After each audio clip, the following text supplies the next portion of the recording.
Olá, pessoal. Hoje nós vamos fazer a história, capítulo 2, tá? A água e as atividades do cotidiano.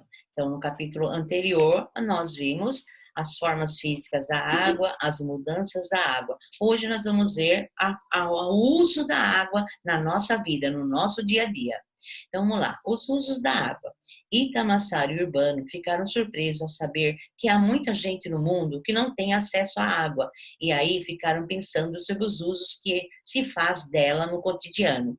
Em quais atividades você usa água em sua casa? Bom, eu uso água no banho, na higiene pessoal, a escovar os dentes, para cozinhar, lavar roupa. Então, tem uma infinidade de atividades em que usamos a água. Nós, seres humanos, usamos a água para muitas coisas, para beber, tomar banho, cozinhar. Todos esses usos são feitos com água potável. A água potável apresenta algumas características importantes. Então, a água potável, ela não deve ter nenhum tipo de micro-organismo. Ela deve conter sais minerais em quantidade controlada. Ela deve ser inodora, que quer dizer sem cheiro, insípida, sem gosto, sem sabor, e incolor, sem cor. A água doce que não apresentar essas características não é uma água potável. Pense sobre o seguinte: é possível tomar banho, escovar os dentes ou cozinhar alimentos com a água salgada? E a água doce não potável? Não, não é possível, porque tanto a água doce não potável quanto a água salgada têm micro-organismos que podem prejudicar a nossa saúde, tá? Então não é possível fazer esse tipo de atividades com a água salgada nem com a água potável, ok? Em sua opinião, é preciso ter moderação com o consumo da água? Por quê? Sim, porque a água potável, porque a água doce, boa para ser usada no consumo humano dos seres vivos, tem muito pouca no planeta Terra. Atualmente, em algumas das atividades diárias, é usada. Atualmente, em algumas atividades diárias, é usada água potável, situações nas quais, na realidade, poderia ser utilizada água doce e não potável. A água da piscina, do parque, é doce ou salgada? Se é doce, é potável ou é não potável? Então, a água da piscina, ela é não potável, mas ela é tratada com muitos produtos químicos. Continuando.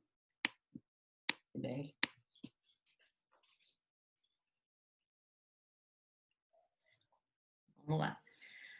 Outros usos da água. Então, a gente viu até aí o uso da água nas nossas casas, tá? E agora nós vamos ver outros usos da água. A termorregulação é quando a água é usada no motor do veículo. Então, o nosso carro, ele tem um reservatório de água e é usada para o motor não esquentar. O nosso corpo também tem água. Então, essa água usada tanto no carro, em máquinas, como no nosso corpo, ela é usada para regular a temperatura. Então, por isso é chamada de termorregulação.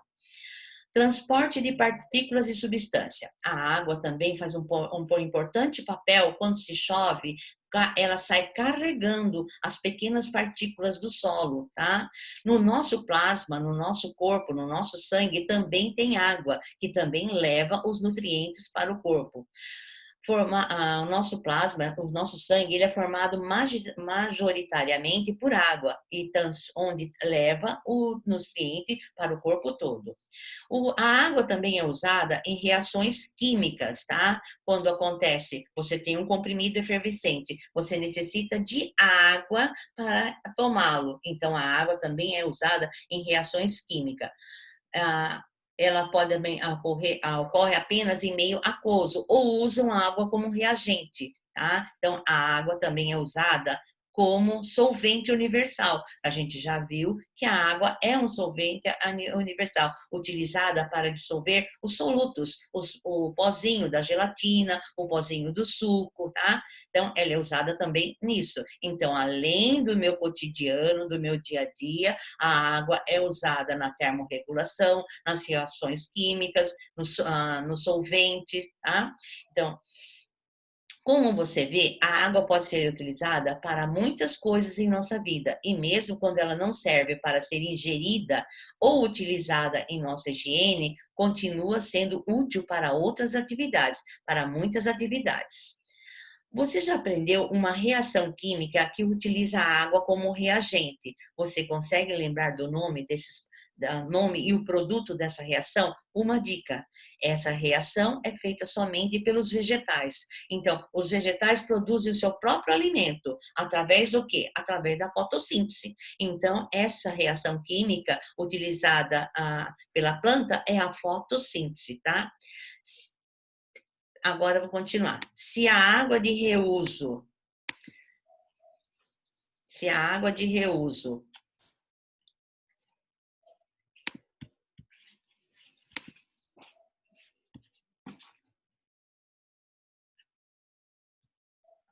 Se a água de reuso não pode ser ingerida e nem usada para nossa higiene, então em quais atividades do dia a dia ela pode ser aproveitada? Água de reuso é aquela em que a mamãe bateu a roupa na máquina e reutiliza aquela água. Essa água eu não posso usar para minha higiene, tá? E nem para algum outro tipo de atividade. Mas tem muita coisa que ela pode ser usada. Então me dê exemplos no que ela pode ser usada. Ela pode ser usada para lavar o quintal, para lavar o canil, para lavar o carro, para lavar as calçadas, tá? Então, a água de reuso também tem muita utilidade.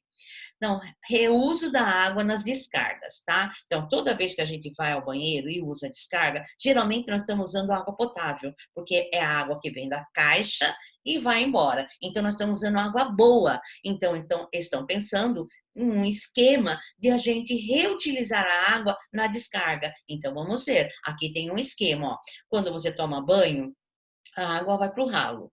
Então, aí depois do ralo, eles vão faz-se um reservatório com um filtro, tá?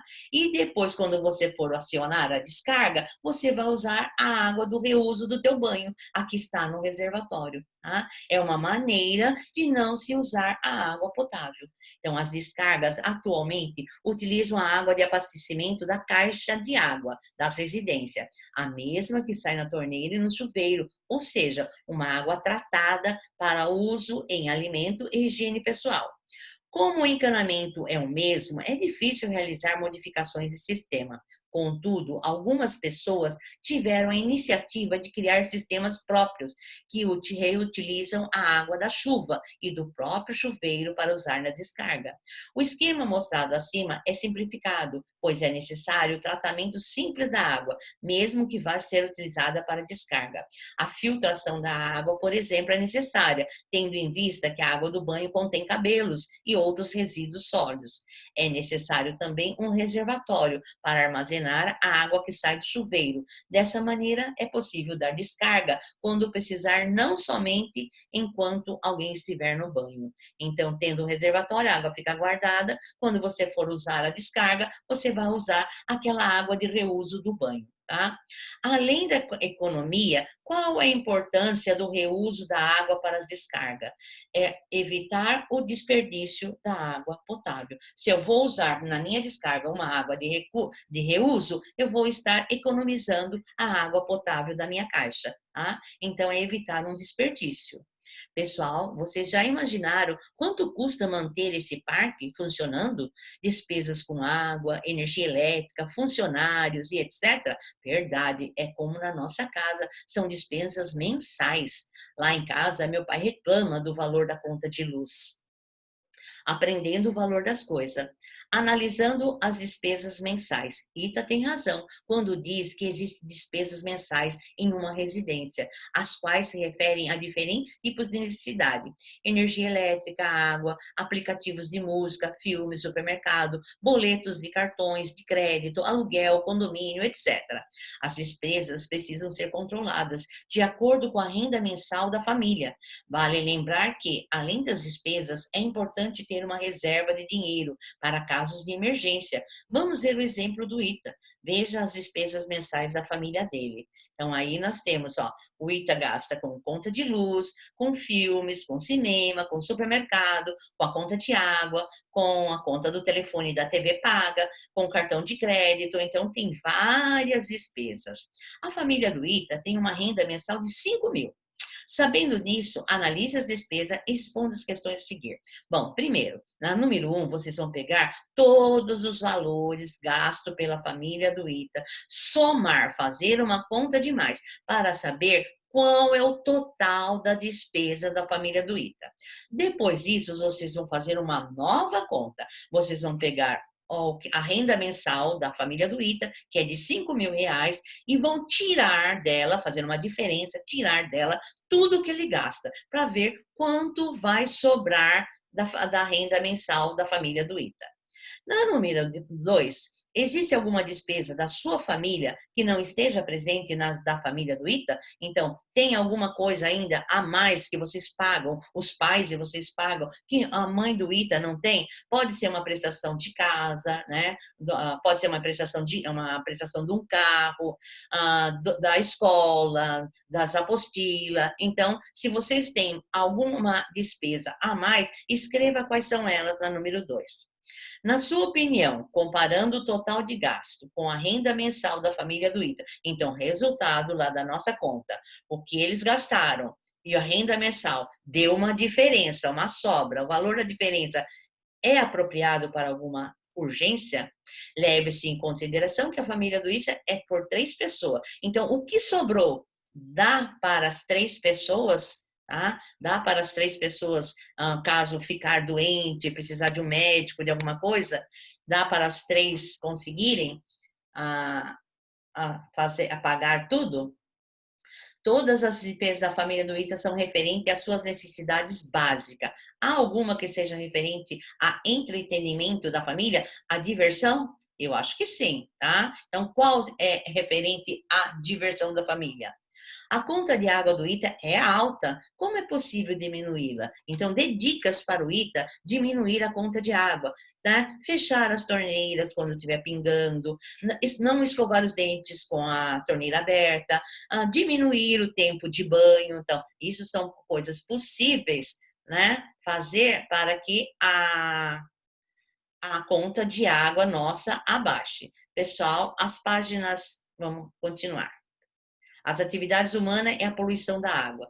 Bom, a água é poluída pelo ser humano. Então, é chegada a hora de ir embora do parque. O Ita e os amigos quiseram ir ao banheiro antes.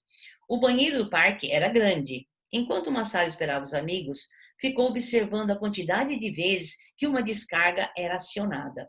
Era muita água indo embora. Ao lado do banheiro havia chuveiros, para quem quisesse apenas tirar o cloro da piscina do corpo.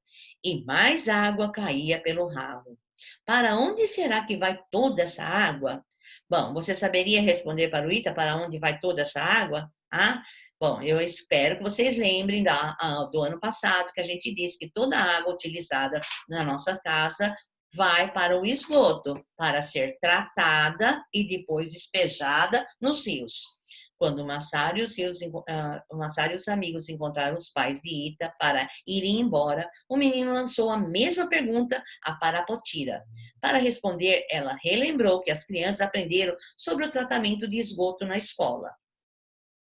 Você também já sabe que os resíduos líquidos de uma residência são chamadas de esgoto. Então, a água do banheiro, a água da pia, da cozinha, a água da sobra da lavagem de roupa, vai tudo por um cano para o esgoto. Esse, por sua vez, ele é tratado para ser descartado nos rios com menor impacto ambiental. As estações de tratamentos de esgotos são responsáveis por tratar todo o esgoto produzido pelas casas. Quando os resíduos de empresas e casas não são tratados para o descarte, os rios podem passar por um processo de eutrofização. Para entender esse processo, vamos relembrar alguns conceitos que você já estudou. Eutrofização é um rio que não tem vida. Por quê? O esgoto vai para esse rio sem ser tratados. No rio tem as algas. As algas com o esgoto, elas aumentam. E as algas aumentando, a, as algas vão consumir muito oxigênio. Se ela vai consumir muito oxigênio, não vai sobrar oxigênio para os peixes. E as algas, como também prolifera muito, aumenta muito, a água fica turva e a passagem da claridade do ar não vai entrar e as algas não vão fazer a fotossíntese, então ela vai morrer também. Então, um rio eutrofizado é um rio que não tem vida. Então, os vegetais, como as algas marinhas, realizam fotossíntese e respiração celular. Para realizar a fotossíntese, eles pegam o gás carbônico. E para realizar a respiração celular, eles precisam do oxigênio. E os peixes respiram oxigênio dissolvido na água. Agora é com você. Você já estudou sobre esses assuntos. Responda as questões. Você se lembra do que é fotossíntese? Então, fotossíntese é um processo em que a planta fabrica o seu próprio alimento. E o que é respiração celular? Respiração celular é quando nós, seres vivos, né, usamos o oxigênio. Quais são as substâncias utilizadas pelos vegetais para realizar cada um desses processos? A fotossíntese pega o gás carbônico, né? E a respiração celular, o oxigênio. E quais são os produtos desses processos? A fotossíntese vai produzir oxigênio e a respiração celular vai produzir o gás carbônico. Agora que você já relembrou alguns conceitos importantes, acompanhe o que Parapotira explicou aos meninos, observando as duas situações a seguir. A primeira mostra um rio sem despejo de esgoto, um rio limpo, e a segunda mostra um rio que recebe esgoto. Então, temos aí ó, as duas imagens, tá vendo? Então, o rio está com nível normal de nutrientes. As algas estão consumindo oxigênio, tudo no normal. E está também sobrando O2, que é oxigênio, para os peixes, para todos. Então, está tudo normal. A água azulzinha, a água clarinha, a luz solar entrando, as algas fazendo a fotossíntese, sobrando oxigênio para os peixes, tudo normal. Na segunda imagem, a água do rio já está turva, escura, a luz solar já não está conseguindo penetrar, tá? E está tendo esgoto, é um rio poluído, tem esgoto.